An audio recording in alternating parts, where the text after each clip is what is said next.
In the cold expanse of space, where the stars are distant and the silence deafening, the planet Zaloria drifted like a lonely gem. It was a world of breathtaking beauty, with sprawling azure oceans and vast forests that sparkled with bioluminescent flora. But beneath its serene surface, a tale of betrayal and heartbreak unfolded. Queen Seraphil, the last of the Relian monarchs, stood at the edge of her palace balcony, her gaze lost to the horizon. Her once resplendent figure, adorned in shimmering robes of silver and blue, now seemed diminished, her regal poise marred by the weight of her sorrows. The betrayal she had endured was not just personal but existential. Her council, swayed by greed and the promise of power from interstellar invaders, had turned against her, leaving her isolated and vulnerable. As the sun dipped below the tree line, casting long shadows over the palace grounds, Seraphil's thoughts were interrupted by the quiet hum of an approaching spacecraft. It was a human ship, distinctly rugged in design, contrasting sharply with the sleek elegance of Relian technology. The vessel landed softly on the verdant lawn, and from it emerged a lone figure. Captain Elias Ford, a human of considerable repute in the Galactic Peace Corps, stepped forward with a cautious respect. He was a tall man, with weathered features that spoke of years spent navigating the perils of deep space. His eyes, a striking shade of steel blue, held a mixture of curiosity and determination. "Your Majesty," he began, his voice a calm and soothing balm, "I come not to further the agendas of those who have wronged you, but to offer a sanctuary and a chance at justice." Seraphil studied the human before her. His offer was tempting, a flicker of hope in her otherwise darkened world. Yet her trust had been shattered, her belief in loyalty and honor eroded by the treachery she had faced. "Why would a human care for the plight of a Relian queen?" Seraphil asked, her voice tinged with a weary skepticism. Captain Ford smiled gently, understanding the depth of her distrust. "Because not all of us are blind to the sufferings of others regardless of their world or stature, and because, Your Majesty, sometimes the most unlikely allies are the ones forged in the fires of adversity." As they spoke, the skies of Zaloria began to darken, the first signs of an approaching storm visible in the distance. It was as if the planet itself sensed the turmoil of its queen. Seraphil felt a stir within her, a spark that she thought had been extinguished by betrayal. Maybe, just maybe, this human could be trusted, an ally in her fight to reclaim her throne and restore her people's freedom. "Captain Ford," she finally said, her voice firmer now, imbued with the faintest hint of hope. "Tell me more of this sanctuary and the justice you speak of." And so, under the gathering storm clouds, Captain Elias Ford began to outline a plan, a daring and precarious venture that could mean salvation or doom. For Seraphil, it was a gamble, but one that might be her only chance to save her people and heal her broken heart. As the night encroached and the first drops of rain began to fall, a pact was forged between the human and the alien queen, a pact that would challenge the very fabric of the galactic order. Captain Elias Ford led Queen Seraphil through the labyrinthine corridors of his ship, the Valiant. The walls hummed with the low thrum of the engine, a constant reminder of the ship's readiness to leap into the cosmos at a moment's notice. The air was tinged with a metallic scent, starkly different from the fresh, floral breezes of Zaloria. In the command center, a holographic star map flickered to life, illuminating their faces with a soft blue glow. Points of light danced before them, each representing a potential haven or peril. Elias pointed to a secluded sector, hidden away in the uncharted voids between established star routes. "Here," he said, tapping a cluster of stars that shimmered slightly more brightly than the others. "A forgotten nebula, where we can regroup and plan your counterstrike. It's not within the usual patrols of your adversaries." Seraphil peered at the map, her mind racing with strategic possibilities. The location was ideal for secrecy, but it also posed significant risks. The nebula's gases could interfere with their technology, not to mention the pirates known to haunt such nebulous regions. "We'll need allies," she said, her voice echoing slightly in the command center. "The galaxy believes me dead, or worse, a puppet abandoned by her own, We must show them the truth. Show them that a queen fights not just with weapons, but with her heart. Elias nodded, his eyes scanning the crew members who manned various stations, each engrossed in their tasks, yet attentive to their queen's words. I have contacts in the outer systems. Smugglers, rebels, outcasts. Many who have no love for the central authorities who've betrayed you. They can aid us. As the plan took shape, the Valiant set course for the nebula. The journey was fraught with hazards. Meteor showers, rogue comets, and unpredictable spatial anomalies.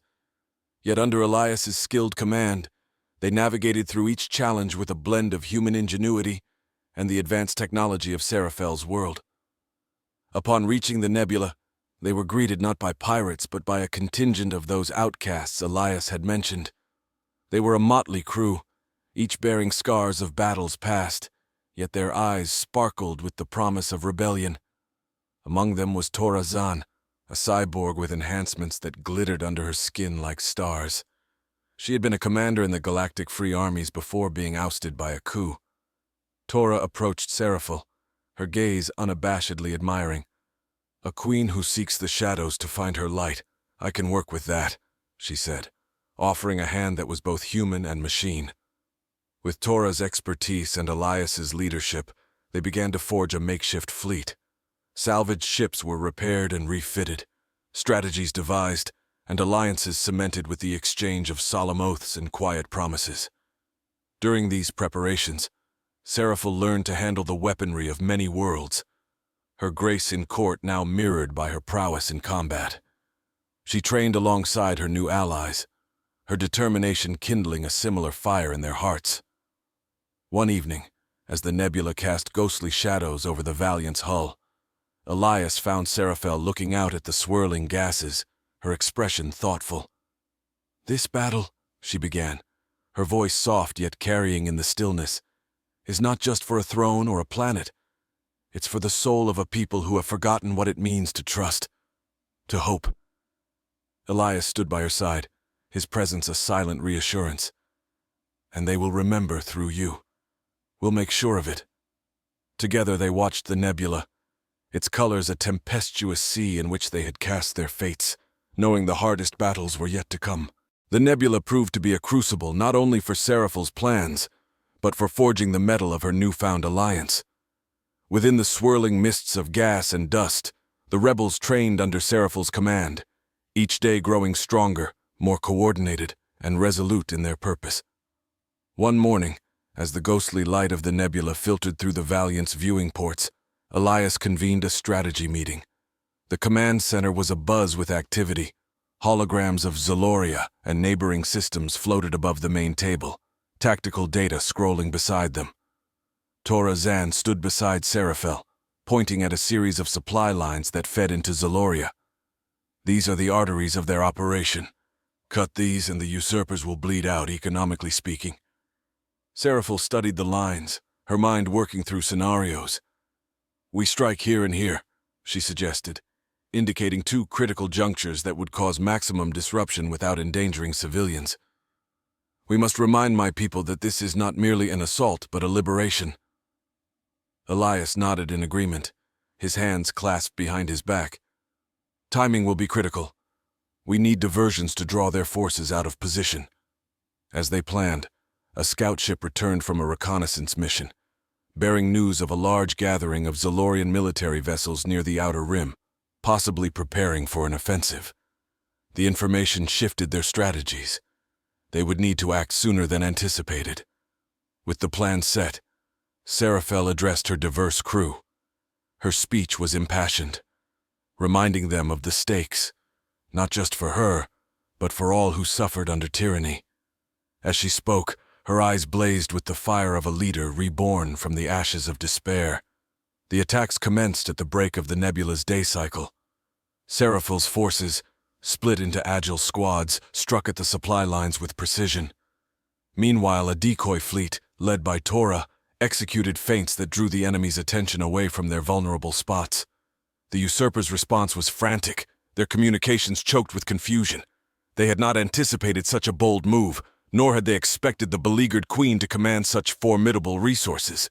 Reports of their disarray filtered back to the Valiant, each one bringing a grim smile to Elias's face. In the midst of the chaos, Seraphil led a critical strike herself. Aboard a swift, heavily armed corvette, she penetrated the enemy's defenses and disabled a major communications hub, further crippling their ability to coordinate a counterattack. As space lit up with the fires of battle, alliances within Zaloria's own ranks began to fray. Some saw the futility of their position and reached out to Seraphil, offering intelligence and support. Each defector was a testament to the effectiveness of her strategy and the enduring loyalty she inspired. Back on the Valiant, after the successful strikes, the atmosphere was one of cautious optimism. Yet Seraphil remained vigilant, aware that the true test of her leadership lay ahead. The counterstrike would come, and it would be merciless. Late into the night, Seraphil and Elias pored over new data, refining their next moves. The nebula outside seemed to pulse with energy, mirroring the tension that built with each passing hour. Their next actions would decide the fate of a queen and her people, and neither could afford the luxury of doubt. In the cool blue shadows of the nebula, the Valiant hummed with a quiet intensity. The recent victories had bolstered the morale of Seraphil's forces, but they knew the hardest confrontations were yet to come. As the rebels regrouped, the air was thick with anticipation and the sharp tang of ionized armor. Elias and Seraphil, alongside their key lieutenants, now focused on consolidating their gains. Maps and holograms filled the room with light as they discussed supply routes and potential allies within Zaloria's sphere of influence. Seraphil turned her attention to the civilian sectors of Zaloria, understanding that the heart of her rule lay in the will of her people. "We must send them a message," she declared, her voice echoing slightly in the strategy room. "A declaration of our intent and promise." She proposed a broadcast from an undisclosed location, aiming to reach every household and military outpost. Elias considered the technical logistics, noting, "We'll need a secure channel, something they can't jam or trace. Tora, can your team handle this?" Tora nodded, her cybernetic eye flickering with data streams. "We can piggyback on their own military channels. It's risky, but it will ensure maximum coverage." Preparations began immediately. Engineers and tech specialists worked in tandem to create a robust transmission setup, while tacticians planned the content of the message to stir the hearts and minds of its listeners. The moment of the broadcast arrived. Seraphil stood before the transmitter, her posture regal, her expression one of unshakable determination. The air around her crackled with the energy of impending change. When she spoke, her voice was clear and resonant, carrying not just a message of hope, but a clarion call for unity and resistance against the usurpers. "People of Zaloria," she began, "your queen has not forsaken you. I stand with you against those who would see our world stripped of its dignity and freedom. Join me as we reclaim what is rightfully ours. Let us remind them that the heart of Zaloria beats strong and free." Across the planets and ships tuned into the broadcast, her words stirred a resurgence of loyalty and courage. Messages of support flooded their makeshift network, even from some unlikely sources within the enemy's ranks, disillusioned by their leaders' greed and cruelty. With public sentiment shifting, the usurpers' control began to waver. Sporadic uprisings broke out across Zaloria, each act of defiance inspired by Seraphil's resolve. These were not mere skirmishes, but the awakening of a suppressed will. Elias watched the developments closely, aware that each act of rebellion further destabilized the enemy, but also endangered the Queen's supporters.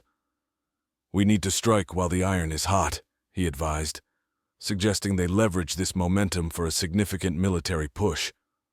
Seraphil agreed, setting her sights on a direct assault on the capital where the usurpers had fortified their hold. This would not be a mere battle, but a definitive move to reclaim her throne and restore her rule. The Valiant and its allied fleet moved into position, their formations a blend of art and military precision. As they approached the capital, defenses bristled against them, the sky darkened by the shadow of warships and the glint of defensive satellites. The battle commenced at dawn. Cannons roared, and shields flared under the onslaught as both sides unleashed their might. Amidst this chaos, Seraphil remained on the bridge of the Valiant, her eyes on the holographic displays, her commands unwavering. As the day wore on, the tide began to turn. Through clever feints and the valor of her forces, Seraphel's strategy unfolded, slicing through the enemy's layers of defense. Ground forces landed, sweeping through the capital's streets, cheered on by citizens emboldened to join the fray. By nightfall, the heart of the capital was reached. The usurpers, realizing their defeat was imminent, scattered, seeking escape from the wrath of the reborn queen and her legion. Seraphel stepped onto the soil of her homeland, surrounded by her loyal followers and the jubilant cries of her people. The queen had returned, not just to rule, but to heal a fractured world. Her journey, laden with trials, forged in the cold reaches of space and the warmth of newfound alliances, culminated in this moment of reclaimed glory and hopeful renewal. As the dust settled over the battered landscapes of Zaloria's capital, Seraphel stood amidst the ruins of what had once been a vibrant plaza, now marred by the scars of battle. Her return was not just a triumph over her adversaries, but also the beginning of a more arduous task, the reconstruction of a world torn by betrayal and war. In the days that followed, Seraphel convened her most trusted advisors and several newly allied leaders in the war-damaged royal palace. The grand halls, once echoing with the laughter and joy of festivities, now resounded with the serious tones of planning and strategy. Rebuilding is more than repairing structures. It's restoring hope and governance, Seraphel addressed the gathering. Around her, holographic displays showed various sectors of Zaloria and the extensive damage inflicted. We start with infrastructure and security. Without these, no other efforts can sustain. Elias, standing by a window overlooking the city, turned back to the group, nodding in agreement. Security is paramount. We've routed the usurpers, but pockets of resistance remain. They could still undermine our efforts if we're not vigilant. Torazan chimed in, her voice steady and commanding. I suggest integrating some of the rebel factions into the new security forces. They're fiercely loyal and have proven their mettle. Seraphel considered this, her gaze thoughtful. Yes, their loyalty during the conflict was invaluable. Let's ensure they're woven into the fabric of our new defense network. The conversation shifted to infrastructure. The planet's major urban centers required significant repairs to transportation systems, power grids, and communication networks. Seraphel prioritized the restoration of these services to expedite other reconstruction efforts and facilitate emergency responses. As plans solidified, Seraphel also focused on addressing the societal wounds that had festered under the previous regime. She initiated peace talks with various faction leaders, seeking to bridge divides and promote a unified national identity.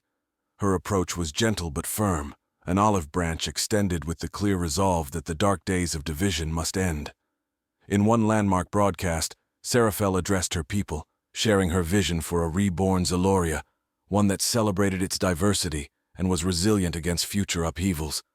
We emerge from the shadows of our trials into the light of a new dawn. Let this be an era where no Zalorian lives in fear, and every voice is heard, she proclaimed, her words broadcast across every city, every settlement. The response was overwhelmingly positive. Citizens, once cowed and silent, now volunteered in droves for rebuilding efforts, eager to be part of their world's resurrection. Communities organized local councils, providing grassroots feedback and participating actively in the national healing process. Meanwhile, Elias oversaw the training of new planetary defense forces, integrating high-tech human weaponry with Zalorian tactics. This synthesis of knowledge and resources underscored the new era of interstellar cooperation that Seraphel hoped to cultivate. As weeks turned into months, the capital began to show signs of its former glory.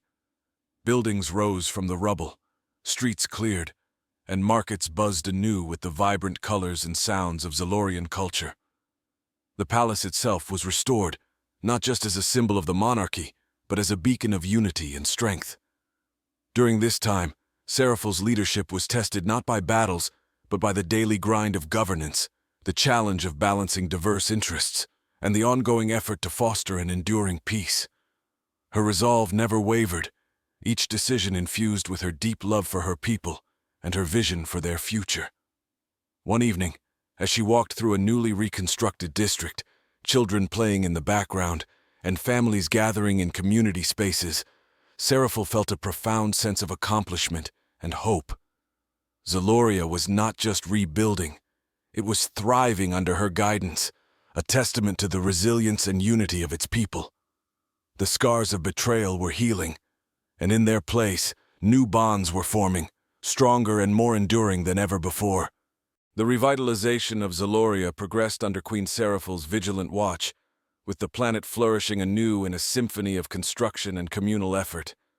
Each sector reported milestones: the reactivation of hydroponic farms, the illumination of cities with renewable energies, and the launching of satellites to reconnect Zaloria with the interstellar community. Yet, amidst the successes, Seraphil knew the fabric of peace was delicately woven. One evening, as she perused reports in the quiet of her restored office, a message arrived from Captain Elias Ford. He requested her presence at a remote communications hub on the outskirts of the capital, where they intercepted troubling transmissions suggesting a lingering faction of usurpers plotting a resurgence. Under the cover of darkness, Seraphil joined Elias at the hub. The air was crisp, the night sky alight with stars and the twin moons of Zaloria casting silvery reflections on the city below. "We've cracked their encryption recently," Elias explained, guiding her to a secure viewing room. "They're fragmented, but still hold enough resources to cause significant disruptions." Listening to the playback, Seraphil's expression hardened. The voices spoke of undermining the new order, of reigniting old fears and divisions. She felt a familiar stir of resolve. Her journey had taught her the price of complacency. "We'll root them out," Seraphil declared, her voice resolute. "But let's use this as an opportunity to strengthen our internal bonds and demonstrate the resilience of our governance. We'll show that these dissenters have no place in our new Zaloria." Plans were drawn that night. Elias coordinated with Torah and other military advisors to trace the faction's movements and cut off their supply lines. Seraphil, meanwhile, prepared to address her people once more, this time to fortify their collective spirit against the shadows that sought to drag them back into turmoil. The following day, in a widely broadcasted speech, Seraphil shared the challenges they faced, not to alarm her citizens, but to rally them.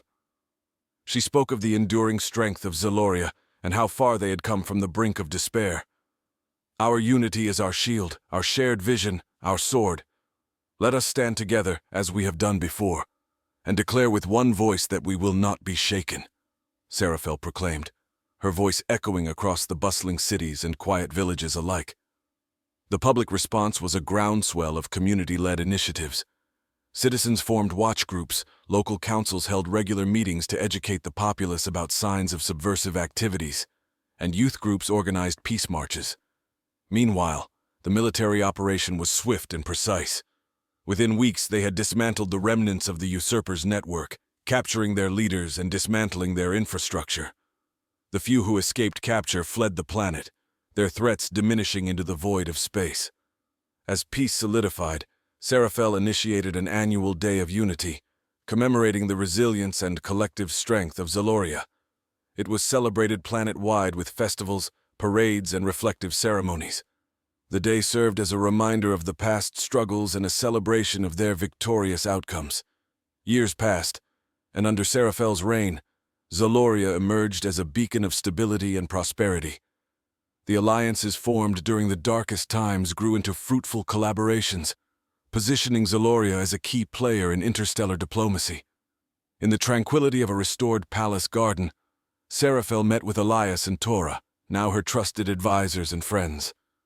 They looked out over a city vibrant with life, the hardships of the past a distant memory but a lasting lesson. "We've built something enduring," Seraphil remarked, a content smile gracing her features. "Yes, Your Majesty," Elias agreed, his gaze sweeping over the peaceful cityscape. "Not just for Zaloria, but as a testament to what can be achieved when different worlds come together for a common cause." As night fell, the lights of the city sparkled like stars brought down to earth, each one a symbol of hope and renewal. Zaloria was not just restored, it was reborn, its legacy no longer defined by betrayal, but by undying courage and unity. The queen looked on, her heart full, knowing that this legacy would light their way for generations to come.